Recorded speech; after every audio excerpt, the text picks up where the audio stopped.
Voilà, l'affaire qu'on concerne le Togo, le chef de l'État togolais Faure Gnassingbé, selon certaines indiscrétions, est annoncé à Paris et qui sera reçu par le président Macron.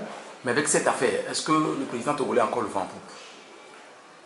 Est-ce qu'il avait le vent en poupe? Moi, je ne sais pas. Vous savez, on peut rencontrer un chef d'État pour plusieurs raisons. On peut rencontrer un chef d'État pour le féliciter, on peut rencontrer un chef d'État pour lui tirer les bretelles, on peut rencontrer un chef d'État pour lui dire un certain nombre de vérités.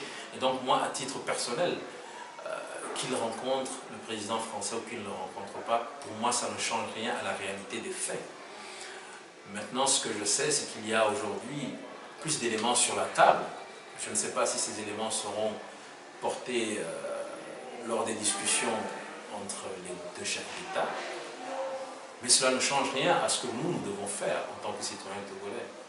Nous avons une situation qui nécessite qu'on s'organise davantage, qu'on s'implique davantage, et que le chef d'État soit reçu par M. Macron ou pas, sincèrement, pour moi, ça reste quelque chose de totalement secondaire. La France est citée trop dans les dossiers sulfureux du Togo, l'assassinat de 1963 avec Sylvanus Olympio, d'autres coups d'État, d'autres coups de France, le complot militaro-civil du 5 février 2005 avec M. Debache en tant que constitutionnaliste à la tête. Est-ce que véritablement le Togo avec la France, il y a de deal?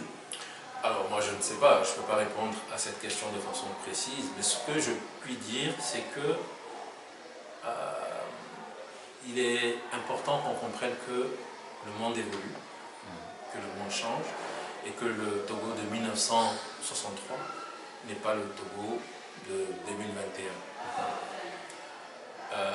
Lorsqu'on parle de liberté, d'égalité, des droits de l'homme, ils sont aussi cruciaux au Togo que dans les autres parties du monde. La liberté, l'égalité, elle est aussi importante en France, en Allemagne, qu'au Togo, qu'au Bénin, au Sénégal. Lorsqu'on parle des droits humains, lorsqu'on parle du respect des libertés, pour nous Togolais, moi je vis au Togo, c'est tout aussi important pour moi que pour le Français qui vit en France. Et donc, il faudrait en tenir compte dans la manière de conduire les relations bilatérales ou multilatérales aujourd'hui dans le monde. Et donc, fort de cela, j'espère que ce que nous sommes en train de voir avec l'affaire Bolloré, c'est peut-être un tournant. Je l'espère en tout cas. J'espère que ce procès aura lieu. Parce que ce procès aurait pu ne jamais avoir lieu, puisque déjà on avait trouvé un règlement à l'amiable, je le répète. Mais c'est la juge qui s'est entêtée. Et ça, vraiment, je crois qu'en tant que Togolais, on doit lui dire merci à cette dame courageuse.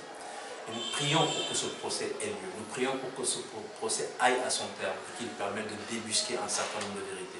Nous ne sommes pas naïfs, il y a beaucoup de choses qui ne seront pas dites en raison des intérêts d'État.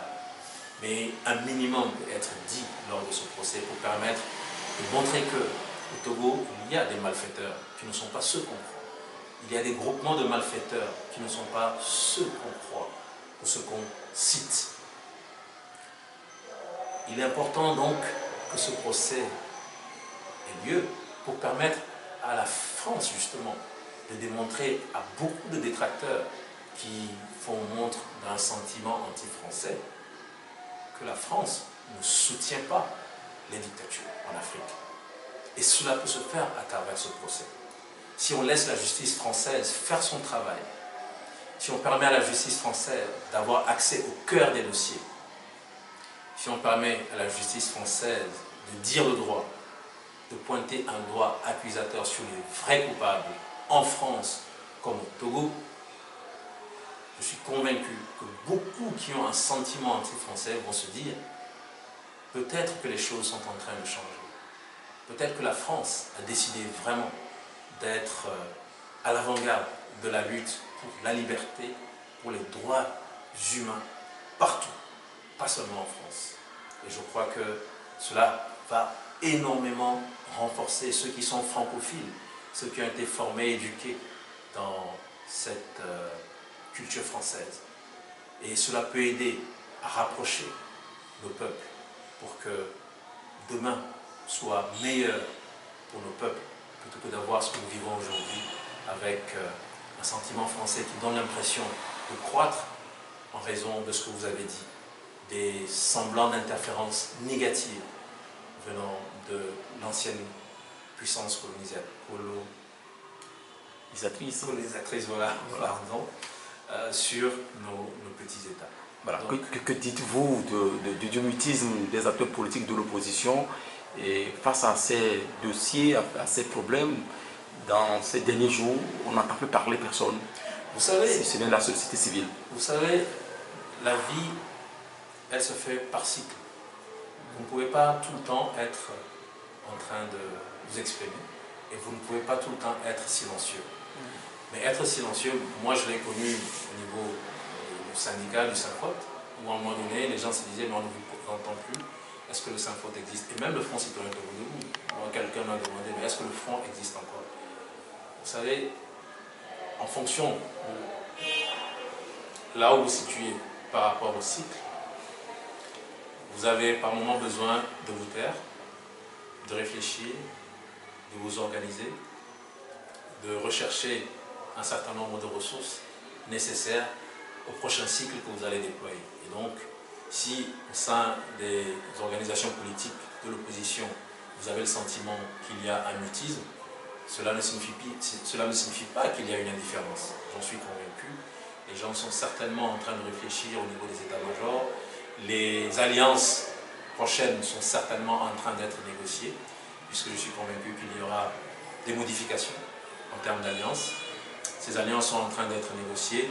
Et l'affaire Bolloré, c'est l'élection de 2010. S'il y a certainement des partis politiques d'opposition qui sont intéressés par cette élection de 2010, c'est sûr que ces partis politiques ne resteront pas insensibles, inactifs et passifs face au développement qui est en train de se faire. Et nous attendons de voir, puisqu'on nous a promis un procès, mais il faut peut-être en avoir vraiment une certitude avant de pouvoir se lancer dans des déclarations et dans un certain nombre d'actions. Le chef de l'État togolais, Faure Gnassingbé, est cité nommément dans ce dossier de corruption, dans laquelle est impliqué également M. Bolloré. Est-ce que le chef de l'État togolais, Faure Gnassingbé, va parler? Alors là, moi je ne sais pas, je ne suis pas du protocole du chef de l'État. Il aurait déjà été bien séant qu'il s'exprime sur beaucoup d'autres sujets qui nous concernent en tant que citoyens de ce pays. Sa stratégie a souvent été de se taire. Je ne sais pas pourquoi. Il a ses raisons.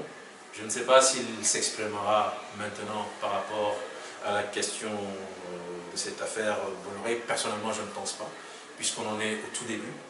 On ne sait pas quels sont les éléments qui sont à la disposition de la justice française. Et le connaissant par rapport à sa stratégie de communication, si j'étais à sa place, je ne m'exprimerais pas maintenant, j'attendrai. On est cité, traîné dans la boue. Quand vous suivez les médias français tout au long de ce week-end, ça n'a pas été facile. Ce n'est pas la première fois, mais ça ne l'a pas obligé de sortir de son silence. Professeur David Deserre, merci beaucoup à vous. Merci. Merci.